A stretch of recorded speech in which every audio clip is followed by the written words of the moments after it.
آج کل ویکسین لگ رہی ہے اسکولز کے اندر، وہ بھی بچیوں کو ویکسین لگائی جا رہی ہے. اس کو سروائیکل ویکسین بھی کہا جا رہا ہے، سروائیکل کینسر بھی کہا جا رہا ہے، اور اس کا دونوں پروننسیشن جو ہے نا وہ ٹھیک ہے. سروائیکل بھی کہا جا رہا ہے اور سروکس، جس طرح یہ سروکس کا کینسر ہوتا ہے، یہ کہہ لیں کہ آپ کا جو لوور باڈی ہوتا ہے خاص طور پر وہاں پر کینسر ہوتا ہے، جس کی وجہ سے اس کی روک تھام کے لیے یہ جو ہے ویکسین کا آغاز کیا گیا ہے، اس مہم کا آغاز کیا گیا ہے. 15 سپتمبر سے 27 سپتمبر تک یہ جو ویکسین ہے یہ جاری رہنے والی ہے. ابھی پنجاب میں لگ رہی ہے، سندھ میں لگ رہی ہے، اسلام آباد میں لگ رہی ہے، اور آزاد کشمیر تک اس کو وسیع کیا جا رہا ہے. اس کا جو دائرہ کار ہے حکومت نے یہ سوچا ہے، اور اس کی کوئی بھی اس کا کہہ لیں کہ نیگیٹو امپیکٹ نہیں آتا، کوئی بانجھ پن نہیں ہے. جس طرح میں نے آپ سے بات کی تھی کہ پورا ہمارے پاس سیگمنٹ ہے، پورے پینلز ہمارے ساتھ ادھر بیٹھا ہے جو ہمیں بتائے گا کہ اس کی کیا بینیفٹس ہیں اس کے. آپ بچوں کو اجازت دیں، آپ اسکول والوں کو اجازت دیں، ایک فارم آپ کے گھر آئے گا جس میں ماں باپ کی، والدین کی اجازت کے بغیر یہ ویکسین نہیں لگ رہی ہے. تو آپ لوگوں سے ریکویسٹ ہم یہ کریں گے کہ آپ ان کو اجازت دیں کہ وہ یہ ویکسین لگوائیں، تاکہ آپ اپنی بچیوں کی فیوچر کو سیکیور کر سکیں، وہ ہیلدی رہیں. تو اس پہ بات کر لیتے ہیں. اس پر بات کرنے کے لیے ہمارے ساتھ اسٹوڈیوز میں ایک تو بلال موجود ہیں، محمد بلال ہیں، نمائندہ لاہور نیوز ہے. بلال آپ کو ویلکم کہتے ہیں جاگو لاہور میں. اور ساتھ ہی ساتھ ہمیں عاصم رؤف صاحب نے بھی جوائن کیا ہے جو کہ ڈریپ کے ایکس سی ای او ہیں، تو ان سے بھی آپ کی ملاقات کراتے ہیں. عاصم صاحب آپ کو بھی خوش آمدید کہتے ہیں جاگو لاہور میں. عاصم صاحب، یہ 12 روزہ انسداد جو مہم چل رہی ہے، کیا کہیں گے اس کے اوپر؟ بہت ساری غلط چیزیں بھی ہمارے سامنے آ رہی ہیں، سرکولیٹ ہو رہی ہیں، ایسی کہہ لیں کہ ویڈیوز بنی ہوئی ہیں جو کہ لوگ کہہ رہے ہیں جی اس سے بانجھ پن ہو جائے گا، یہ ویکسین نہیں لگوانی چاہیے. سب سے پہلے بتائیں ضرورت کیوں پیش آئی ہے اس ویکسین کی ہمیں لگوانے کی؟ پہلے تو نہیں ہم نے سنا تھا، ابھی یہ ہمیں نظر آیا کہ منظر عام پر آئی ہے کہ اب اس کی جو ایک کیمپین ہو رہی ہے. کیوں ضرورت پیش آئی ہے؟ جی بسم اللہ الرحمن الرحیم. بڑا امپورٹنٹ ٹاپک ہے. اس میں میں یہ سمجھتا ہوں کہ ہماری بچیوں کا مستقبل وابستہ ہے. بے شک یہ کیسز ڈے بائی ڈے بڑھتے جا رہے ہیں. پہلے کم تھے. اگر آپ ڈیٹا اٹھا لیں دنیا کا تو ڈے بائی ڈے اس میں اضافہ ہوتا جا رہا ہے. اس کو ٹیک کیئر کرنے کے لیے WHO اور گاوی کے تعاون سے پوری دنیا میں ایک کیمپین لانچ کی جا رہی ہے، اور اس کیمپین کی وجہ سے آپ دیکھیے گا کہ پوری دنیا میں ایک امپیکٹ جنریٹ ہو رہا ہے ویکسینیشن کا. جی تو سروکس جو ہے اور سرویکل کینسر کو روکنے کے لیے ایک پراپر ویکسینیشن مہم پوری دنیا کی طرح پاکستان میں بھی لانچ کی جا رہی ہے. اوکے.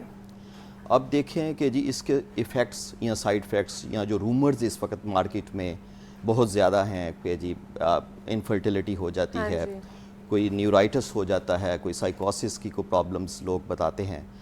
تو میں کیٹیگوریکل ٹرمز میں یہ بتانا چاہتا ہوں کہ جی ایسی کوئی اسٹڈیز اس وقت اویلیبل نہیں.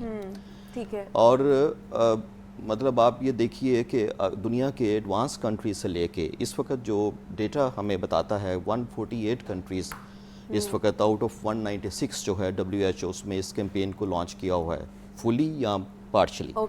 تو جب اتنی بڑی تعداد میں یہ پوری دنیا میں جا رہی ہے اور لگ رہی ہے، اور ملینز ڈوزز اس کی لگ چکی ہیں، مطلب یہ نہیں ہے، اور اس کا ڈیٹا جو ہے مطلب ایک ڈیکیڈ سے زیادہ ہمارے پاس موجود ہے. تو یہ سارے جب ہم فیکٹس کو دیکھتے ہیں تو میں یہ سمجھتا ہوں کہ جی گورنمنٹ آف پاکستان کا یہ بڑا زبردست سٹیپ ہے، بڑا بولڈ سٹیپ ہے، اور اس بولڈ سٹیپ کی بدولت ہم اپنی آنے والی جنریشن کو بچانے میں بڑا اہم کردار ادا کر سکتے ہیں. اور میری والدین سے بھی یہ التماس ہے کہ جی وہ یہ رومرز پہ نہ جائیں. جو سائنٹیفک ڈیٹا ہے اس کا کوئی نمل بدل نہیں ہے. بے شک ایسے ہی ہے. یہ بے بنیاد جو پروپیگنڈا کیا جا رہا ہے اس کے اوپر تو کان نہ ہی دھرے تو زیادہ بہتر ہے. اور میں صرف ایک چیز اور کہنا چاہوں گا کہ یہ جو ڈیٹا جو جب یہ ویکسین بنتی ہے تو اس کو جب سکرین کیا جاتا ہے، اس ڈیٹا کو جو اسٹڈی کیا جاتا ہے، تو یہ کریڈیبل جو کنٹریز ہیں، ریگولیٹری اتھارٹیز ہیں، یہ اس کو اسکرین آؤٹ کر چکی ہیں، اور یہ WHO کی ریکمنڈیشن کے بعد پاکستان میں آ رہی ہے. تو یہ ٹوٹلی سیف ہے. تھوڑا سا یہ بھی ہمیں بتا دیں اویئرنیس کے لیے کہ ویکسین بنی کس چیز سے ہے؟ مطلب وائرس سے بنی ہے، اس کے DNA سے بنی ہے، یا پھر پروٹین سے بنی ہے؟ اس کو تیار کس طرح کیا گیا ہے؟ جی یہ جو انتہائی سیف طریقہ جو رائج ہے بڑے مطلب میں سمجھتا ہوں دہائیوں سے، وہ پروٹین کا طریقہ ہے، اور یہ پروٹین سے ہی بنی ہوئی ہے۔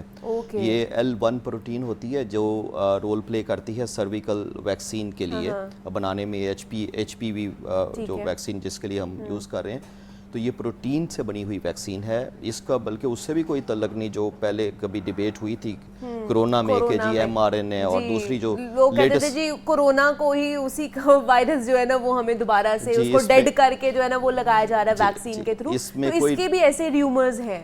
اس میں بھی ہے، لیکن اس میں کوئی ڈیڈ وائرس نہیں ہے، کوئی لائیو وائرس نہیں ہے، اٹ از پروٹین میڈ اور ٹوٹلی سیف ہے۔ یہ جا کے باڈی میں نہ تو یہ بیماری کو انیشیٹ کر سکتی ہے، نہ یہ کوئی پرابلم کر سکتی ہے۔ It's just a combination of protein, اور L1 پروٹین اسے کہتے ہیں، اس سے بنی ہوتی ہے۔ کیونکہ آج کل کرونا وائرس یا کرونا ویکسین کو لے کر بھی اتنے ابہام موجود ہیں، اتنی پروپیگنڈا کیا جا رہا ہے کہ جی خدا نہ خواستہ اگر آپ نے ویکسین لگوائی ہوئی تھی تو اس کی وجہ سے آپ کو ہارٹ اٹیک ہو رہا ہے، آپ کو باقی بیماریاں لگ رہی ہیں، آپ کی جو ہے نا عمر کم ہوتی جا رہی ہے، مطلب اس طرح کے لوگ بھی موجود ہیں جو غلط چیزیں پھیلا رہے ہیں۔